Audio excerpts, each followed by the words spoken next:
There's literally hundreds of predators and victims on my Facebook. I've got messages from a lot of people who were victimized, told me about the people who victimized them.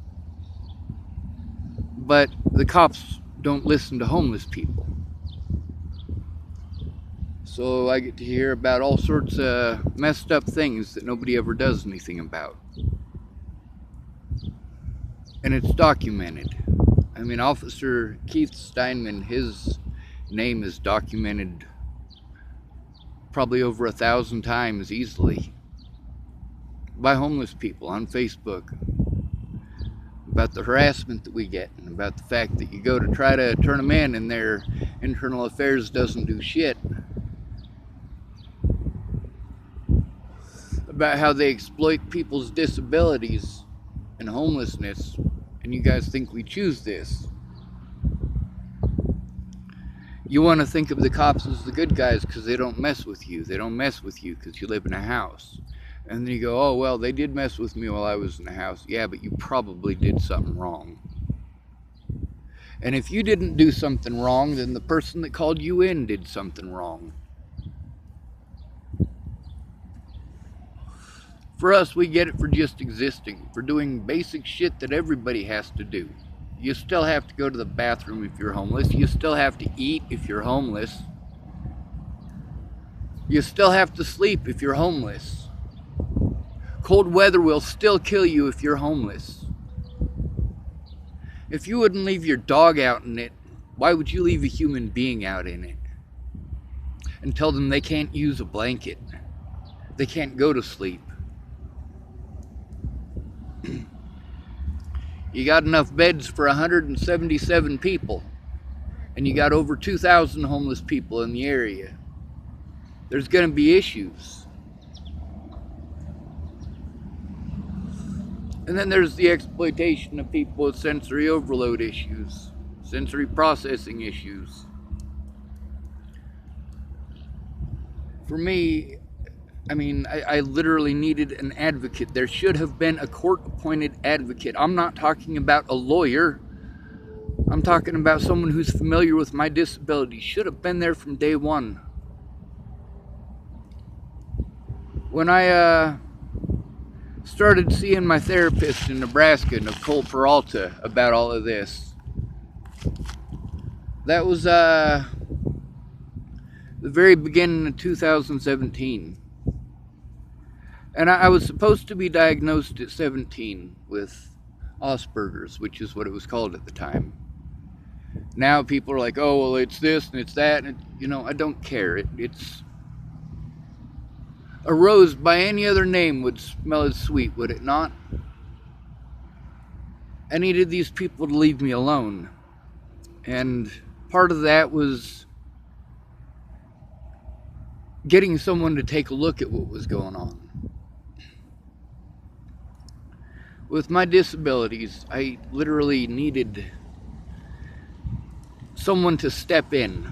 It got to the point where I needed someone to step in. And even though I'd fought most of my adult life not to get diagnosed with anything even closely resembling autism,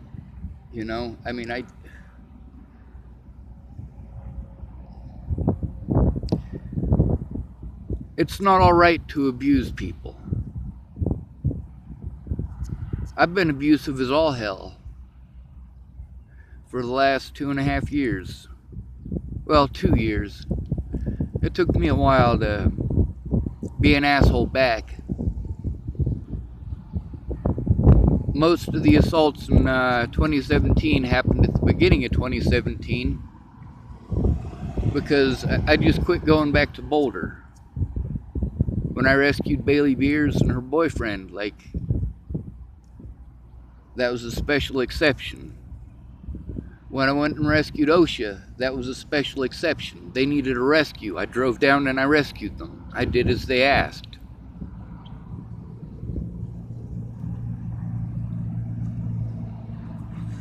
And these people could all tell you this. I didn't want to be in Boulder for a reason. I wanted to see my loved ones in Boulder, but I couldn't because of rumors that got out of hand. I got a lady with me who, I don't know if she's schizoaffective, but she sure comes across that way. I think there's a possibility she's just weird. But it scares people because she is that different. Me, I can manage in society. I practice in front of the mirror a lot in order to do my facial features and in order to speak properly. And I put a belt around my chest and I tightened it down and I spoke. Sometimes it was just counting, sometimes it was my ABCs, but I spoke with that belt cinched around my chest to constrict my breathing, and that's how I learned how to not stutter. But I do pause a lot, and that's part of what that breathing exercise teaches you to do, because you don't have much oxygen. You're not able to inhale much, and you're not able to speak much, so you stop a lot.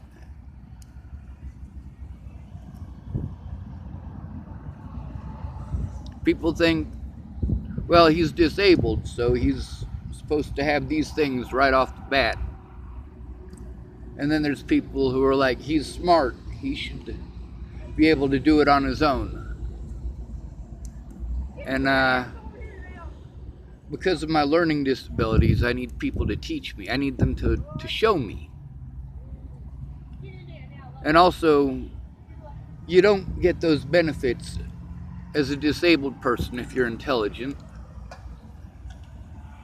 They go for a dictionary definition that gives people images of a football helmet wearing idiot in a padded room who beats on everything. People don't like it when you tell on them. When you tell on them, you're the bad guy. When I was being assaulted and Natalie wouldn't come forward and Maddie wouldn't come forward and Alicia wouldn't come forward, like, that was devastating. I mean, here I'd been spending 30 years trying to go after the people in Boulder County and Fort Logan, and you know, I can't even remember all the foster homes that I was abused in, so I have to basically just focus on the institutions and how they treated me. But the things that I went through as a child, I've been speaking out for years. And as an adult, I mean, seeing this happen to so many hundreds of other people that I know, and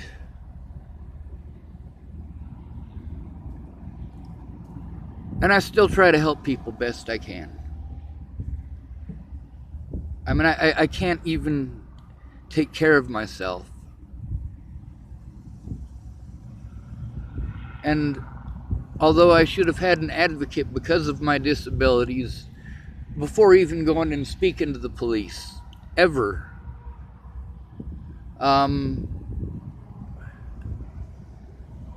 didn't have a caseworker in Nebraska, and that's one of the great many contributing factors to me moving out of Nebraska and trying to get a therapist down in Colorado. That was Jeff Ritter. And what contributed to that the most is Tamara through Region 1. Her and Nicole Peralta worked together. When Tamara left, I was stuck without a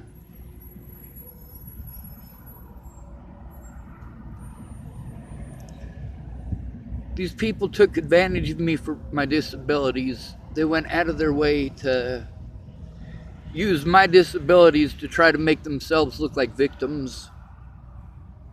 And the whole time, I'm just, for the love of God, anything to get them to come forward and fucking face me in court and allow me to show this evidence. But no matter what, that's not allowed. And because of my disabilities, whether I am highly intelligent or not, those disabilities still exist. And the disability advocate that I should have had at 18 years of age, I never had. I should have one. I've been trying since before Natalie was killed, and I've proven this. Problem is, I can only show so much on Facebook because there's groups that are dedicated to making sure that I can't speak. And those people in those groups are going to feel real shitty when they realize what terrible people the Bollingers really are. What they've really done. Shelly, did you do it because you're evil, or did you do it because you're scared? Did Alicia do it because she's evil, or did she do it because she's scared? Did Danica do it because she's evil, or did she do it because she's scared? Meanwhile, if I was to go into a room and be able to show these people what the fuck I have been through, like seriously, what these people put me through, nobody should be put through. And because I'm having a panic attack, people don't want to listen. And then they want to insult me and throw assumptions at me. And I'm just, for the love of God, shut up and listen. Pierce, shut up and listen. Please show up when you say you will. If you say you're going to make a police report, then do. I mean, that's the thing. Natalie was really good to me. She was, in real life, where it mattered. A whole series of fucked up technical disabilities and fucked up technical equipment and panic attacks and being dehydrated and fucking, oh my God. The courts and cops never took a look at any of that stuff. They didn't care. They didn't give a shit. They had to intentionally look away from that stuff in order to make the things that they were doing okay. But these things need to be investigated. The judge who broke into my Facebook, was that from Boulder or was that from Broomfield, Adams County? What judge was that? Because I had already given those officers permission in Broomfield. All of them. I gave them permission to have my computer. Miss Peaches and Raja, while we were at their house, they helped me unlock my computer so that there's no passcode on it, so that they can get in there and just do what they need to do. But people wouldn't stop going at me. They wouldn't leave me alone, just like when I left Virginia. This affected a lot of lives.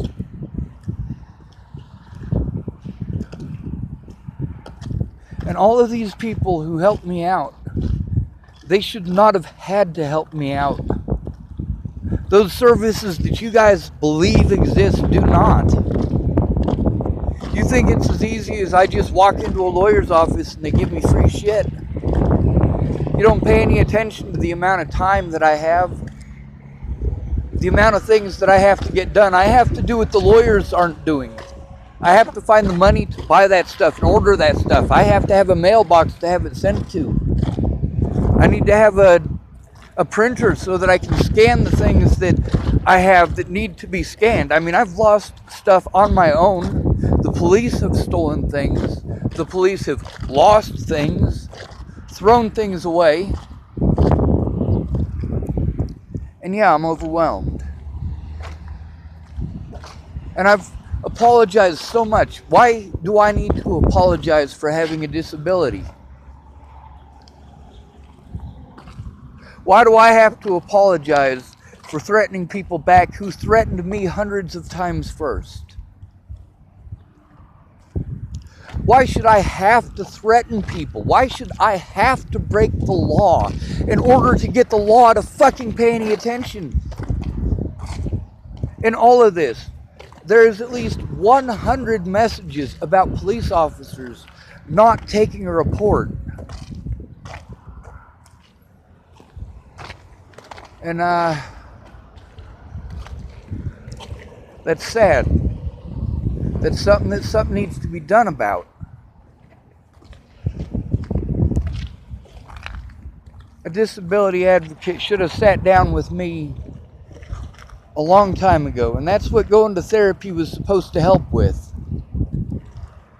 They're like, you know, you're disabled. It's a fucking felony for people to do these things to you because you're disabled. I'm like, I know. But are you guys standing up for my rights? No, you guys get fucking pissed off that I'm having a panic attack or that I'm completely shut down. And I tell you guys the reasons I'm shut down. But I also admit where I was wrong. And these people won't. Shannon Alvarado, you know, her being an alcoholic, that doesn't make her evil. And that's not what I'm trying to say when I say that she's an alcoholic. What I'm saying is that the way alcoholics act, I mean, they're irrational, they're emotional, and they stay that way. Alcohol makes you dictionary autistic. It really does. It inhibits your ability to speak. It inhibits your ability to think. It gets you stuck in the freeze loop. My dad, when I was trying to educate him on what I'm going through, he was more interested in these videos that try to make it seem like it's the autistic person's fault. My dad, all growing up, he wasn't there, you know? When I was stuck with him, I mean, he just basically tried to punish it out of me. And the whole while I have to control my Tourette syndrome. And I have to control my ADHD. And then I have to control the side effects from the medications that they have me on. And like, you guys expect so much out of people who are different. I have to spend all my time pretending that I'm not any different from the rest of y'all. And that's the thing, is that I do get treated differently than the rest of y'all. My family, they don't give a shit.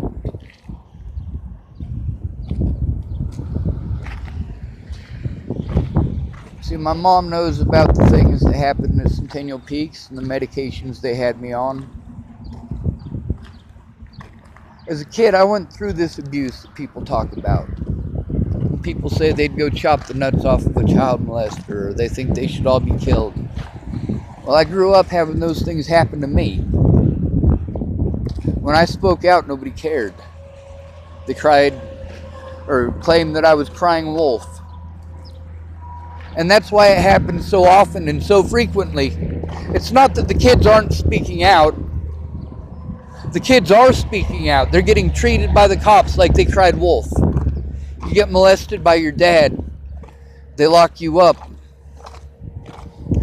You're suicidal and cutting on yourself because dad couldn't keep his hands to himself. And when you went and told mom, well, she wasn't too happy about it. She called you a liar or blew you off. So because they won't listen, you start cutting on yourself. You need the attention. You need somebody to care. If they're just going to let that happen, they don't love you. And you cut on yourself, and they lock you up in an institution because you're suicidal. And because you're suicidal, they don't care that you're telling on your dad. There's no officer going to show up. You're in a nuthatch. You're crazy. Nobody listens to crazy people.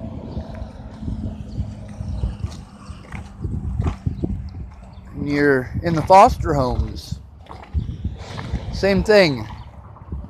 Maybe you go to a good one and it's nice. Maybe you don't.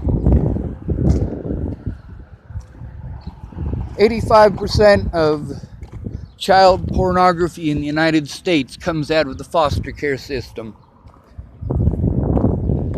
That's a staggering number, isn't it? That's because those children are all treated like they cry wolf. It's evil. And I keep running into people all over the place, most of them homeless, most of them telling me the same things that I've been telling you guys. Most of them too afraid to come forward. A lot of them have experience with trying to, and nobody cared. Here you go, I found this knife in the road. I don't carry knives, so you can keep it. Anyway, For me as an adult, spending my adult life trying to figure out how to get property so that I can help out some decent folks who happen to be homeless, suffering with everything from PTSD, autism, to rheumatoid arthritis, people with back injuries. I mean, it all comes down to whether or not you're willing to work together.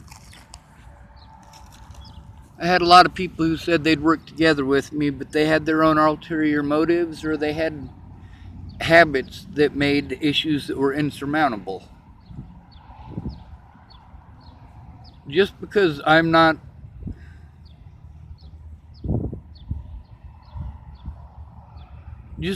don't sound like I'm drunk when I speak, doesn't mean that I don't have communication issues. When I get overwhelmed, it is very difficult for me to communicate. That's why I need someone there with me. And at every point in time, I should have had someone there with me. I don't get taken for everything that I have because I do get taken for everything I have. But it's not because I'm gullible. It's because I'm in a position where I have to trust somebody. My family, it's their way or the highway. Lana, it's their way or the highway. And they're not willing to take a look at what's going on.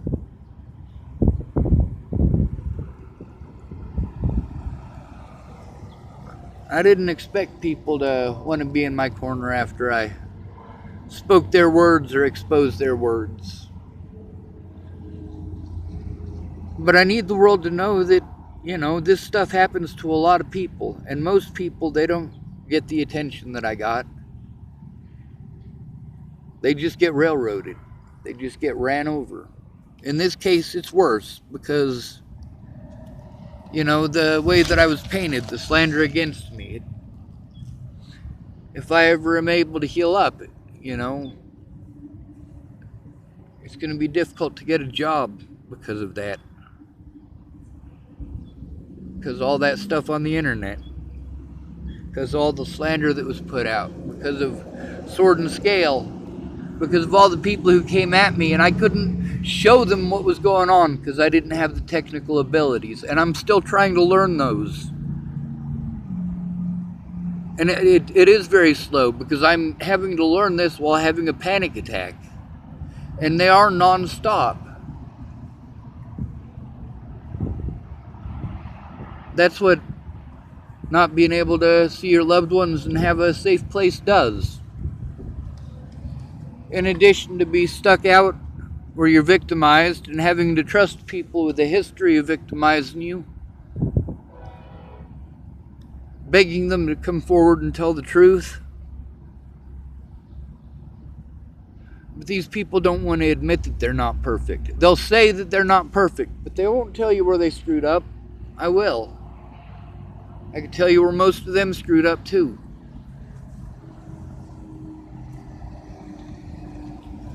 Most of these people that never been homeless, they did the things they did because of their opinions, just like anyone else. Their opinions aren't based on fact. It's based on what they're shown. I never should have had to make anything public. I mean, my advocate should have recognized that there was an issue and called the police for me.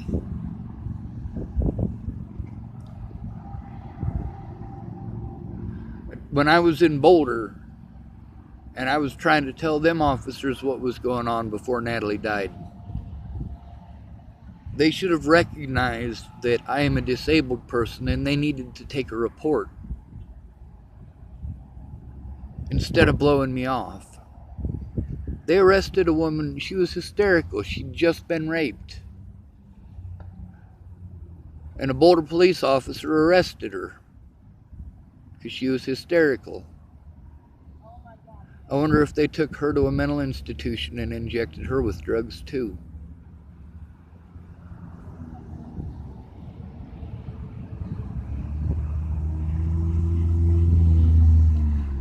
And then there's the case of Donna Deathridge.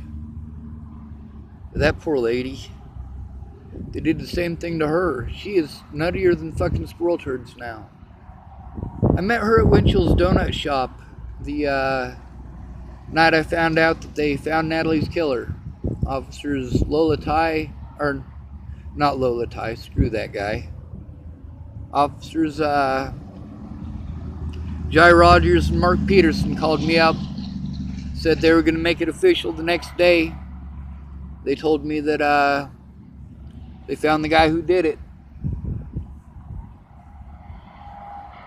February 8th, 2018.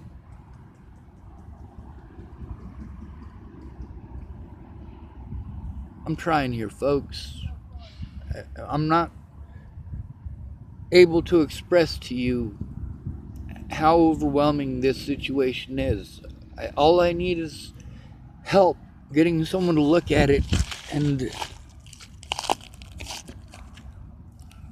needs to be somebody who will help. Shannon is not going to do much. She's an alcoholic. My dad's not going to do anything. He doesn't care. These people don't like it when I expose it, but at the same time, at least it's true.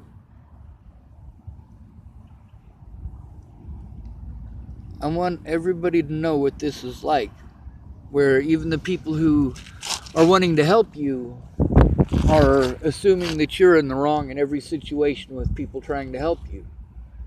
And then you got 6 people who are mad at you who wanted to help you but don't want to now because you're yelling at somebody who wasted your time and stole your resources and fucking didn't come forward with the truth. Or they're an alcoholic and you're just praying to God that you'll catch them on a day when they're sober. Like that'll ever happen. And you tell them every day, I need you to stay sober just for one day. Just for one day, please. But because they're alcoholics and they're emotional and they're irrational and they can't remember anything, they call it having a wet brain. They say the same thing over and over and over again. I say it over and over and over again, hoping some of my words connect properly and somebody sees this and understands what is going on here and does something. You know, I mean, I've gone so many places and had so many people say they'll take a look and they never do. But they want me to be involved in their stuff. And I'm like, I have a lot on my plate already. I have to try to get an honest goddamn court date with all of these people and their greed and their fucking, oh my God. Like, I fought so hard to get a court date. I did. To try to get a steady therapist and a caseworker and an advocate for autism and fucking show how people like me are treated. But there are so many people like me out on the streets. Most of us have PTSD from growing up in the system.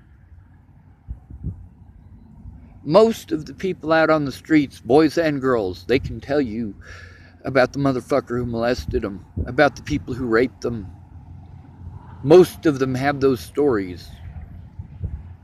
Most of them have that trauma. Most of them came from foster care.